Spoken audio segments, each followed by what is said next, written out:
Hindi maikakailang dinarayo ng mga lokal at banyagang turista ang isla ng Palawan dahil sa angking ganda nito. Kaya naman puspusan din ang mga hakbang ng lokal na pamahalaan upang tiyakin ang kaligtasan ng mga turista at upang mapanatili ang likas na yaman ng isla. May report si George Bandola.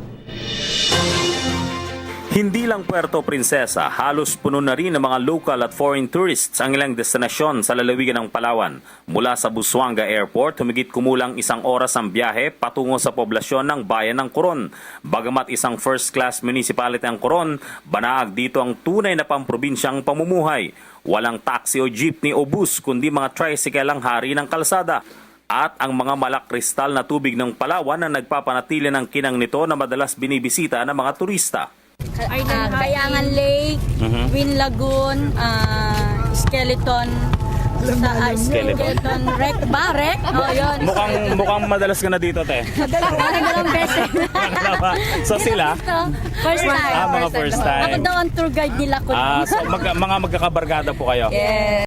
Kaya naman bagamat dumadami ang mga bisita, pinapanatili rin ang kaligtasan ng mga tourist boats. Kumpleto po kami. Kumpleto po yung aming may mga kapitan license bago yung aming mga bangkay kumpleto sa mga requirements ng marina. Trained din naman po kaya sila? Yes sir. Kasi may mga kampo kami, may mga tinatawag na may mga tour guide.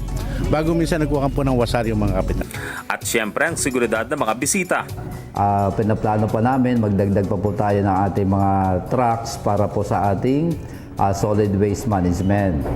Ganon din po, magre-request pa rin po tayo ng mga kadagdag na ating kapulisan, lalo na ating tourist police.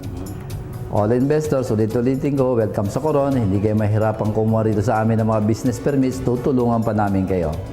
Mula sa ginawa naming pagtawid sa mga isla ng Palawan, makikita ang mga bundok na tila matatarik na pader.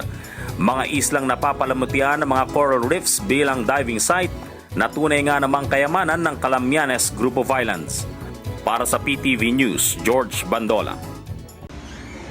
Ako po si Cathy San Gabriel. Subscribe na sa PTV YouTube channel. I-click lang po ang subscribe button.